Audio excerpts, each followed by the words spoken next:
y además porque en un contexto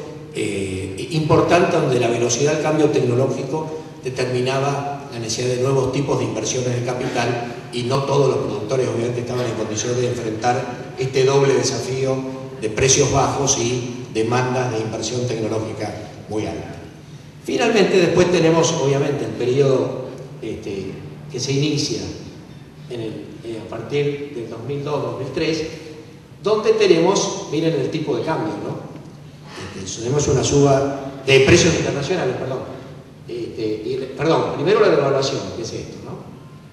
Miren la velocidad, el impacto fenomenal de la devaluación de 1 a 13. Y la segunda cuestión es los precios internacionales, que comienzan a ser muy altos y llevan a un momento que esta combinación de precios internacionales muy altos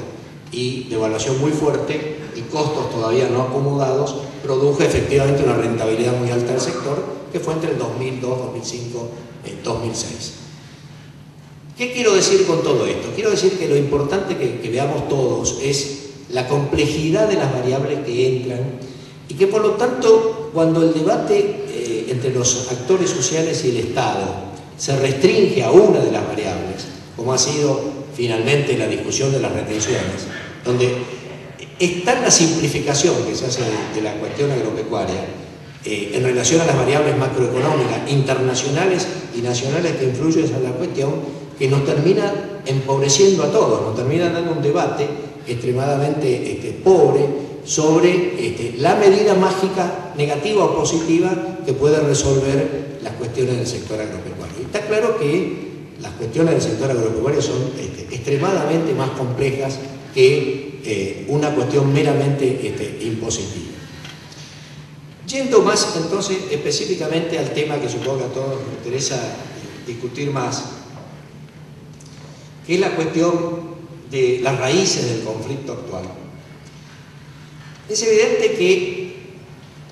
después de un periodo de expansión importante, después de un continuo crecimiento del cambio tecnológico, el sector agropecuario sufrió muy importantes transformaciones en su estructura social y en su forma de abordar los procesos productivos. Esto que podríamos llamar globalmente agricultura de contratos, para ponerle un nombre genérico y ver luego lo que hay adentro, son nuevas formas sociales de producir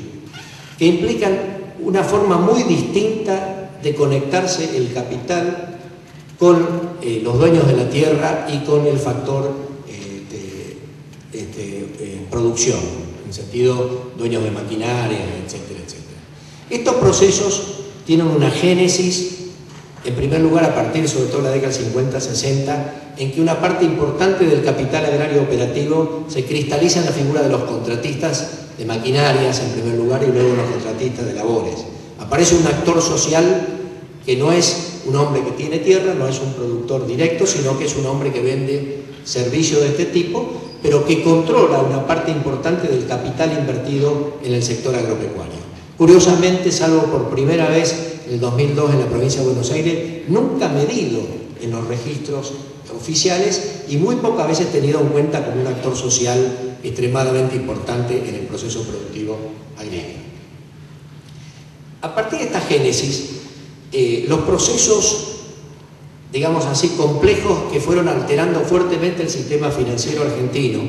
generaron por lo menos dos fenómenos importantes. Por un lado, un activo papel de los proveedores de insumos como financiadores de la producción agrícola, ¿no es cierto?, a través de la venta de insumos a plazo, a cobrar a contra cosecha o momentos similares, que de alguna forma impulsaron la adopción y facilitaron la adopción de una cantidad importante de cambios tecnológicos. Pero en segundo lugar, y esto es lo relevante, la aparición de nuevas formas sociales que se las ha denominado muy globalmente pool de siembra, que pasado a ser una categoría tan fantasmagórica de alguna forma como la categoría terrateniente, cuando en algún momento se designó con el nombre terrateniente a una serie de figuras de la historia argentina, y luego en la medida que los nuevos estudios históricos muestran la complejidad de lo que había ahí adentro, muestra que cuando se usan estas categorías tan agregadas, etcétera, generalmente son poco explicativas. Con el nombre de pool de siembra se denominó en el imaginario, así como contratistas hablamos igualmente de los contratistas de servicio y maquinaria que de los contratistas que arriendan tierra y que en realidad son arrendadores de tierras por periodo determinado, una cosecha, un año, que fue en realidad una salida al problema de la legislación agraria del periodo peronista, donde mucha gente pasó a tener esta modalidad para no arrendar las tierras no quedar sujetos a la ley de arrendamiento. Así como hablamos indistintamente de estos dos tipos de contratistas, comenzamos a hablar de estos pools de siembra. Y en realidad, dentro de eso hay un conglomerado de situaciones muy diferentes. Están desde las 50 grandes empresas agropecuarias que arriendan tierras agrícolas en la región pampeana tradicional, pero también en lo que ha sido la expansión hacia el norte y hacia el oeste, y que realmente arriendan tierras en proporciones importantes. El más grande de todos sabemos, es Grobo, que Grobo Copate, que tienen algo así como 120 o 130.000 hectáreas, el Tejar, etcétera, pero que andan ahí por una cantidad de 30, 40, 50, 60.000 hectáreas agrícolas arrendadas. Pero debajo, aparte de estas 50 empresas agrícolas, en las ciudades intermedias, en los pueblos, en una serie de lugares, surgieron asociaciones de gente con capital local, ¿no es cierto?, con ingenieros agrónomos instalados ahí físicamente, que pasaron a arrendar proporciones más bajas de tierra, 2.000, 3.000, 4.000, 5.000, en fin, todo el gradiente de hectáreas, pero en proporciones menores, y además los dueños de explotaciones agrícolas de un tamaño, a medida que subía la escala desde el punto de vista tecnológico, pasaron también a arrendar tierras agrícolas. Además de trabajar sus propias 1.000 hectáreas o 500 hectáreas o 300 hectáreas, pasaron a ser propietarios y aún arrendatarios. O sea, se fue complejizando la trama social. Se fue complejizando y además surgió una cosa que es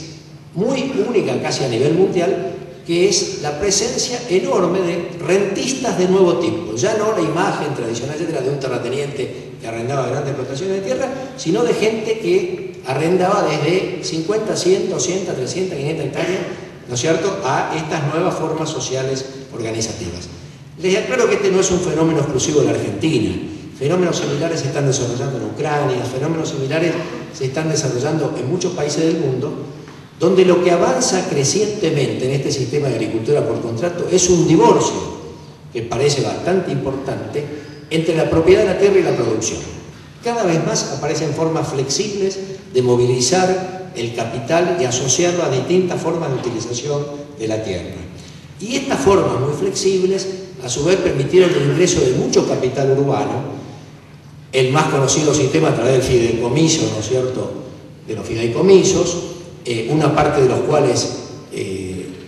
permitió también, por la forma que estaba instrumentado hasta hace poco, una evasión fiscal considerable, porque el fideicomiso descargaba en sus componentes la obligación fiscal y el fideicomiso como tal no pagaba impuestos. Y esto atrajo mucho más capitales, y en estos años entonces esto generó una, podríamos decir, plétora de capitales hacia el sector agropecuario. No se puede entender la gigantesca expansión, ¿no es cierto?, en los últimos periodos, sin esta base que está detrás, que es una gran cantidad de capital agregado, digamos, al capital que tenían productores, contratistas, propietarios adicionales, etc. Entonces, en esta nueva trama social, es que se desarrolla el conflicto agropecuario. Y el conflicto agropecuario, todos lo sabemos perfectamente, que nace de una suba muy fuerte de los precios agropecuarios que permitió afrontar crecientes medidas de aumento de retenciones, y donde la política gubernamental, yo creo que se caracterizó por ser unilineal y pobre desde el punto de vista de las políticas agrarias, porque finalmente no tuvo una política compleja hacia el sector agropecuario, abordando creativamente los problemas de cambio tecnológico, abordando creativamente los problemas de desarrollo rural, abordando cómo en esta extraordinaria transformación de nuevas formas sociales se generaban contrapesos,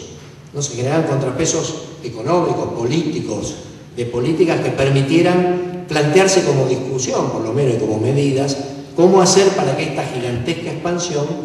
no produjera una salida masiva de productores como efectivamente se había producido en la década del 90. Cómo este nuevo gobierno realmente se planteaba esto como un desafío. Esto no fue realmente abordado, y lo que hubo fue en realidad una política esencialmente de caja fiscal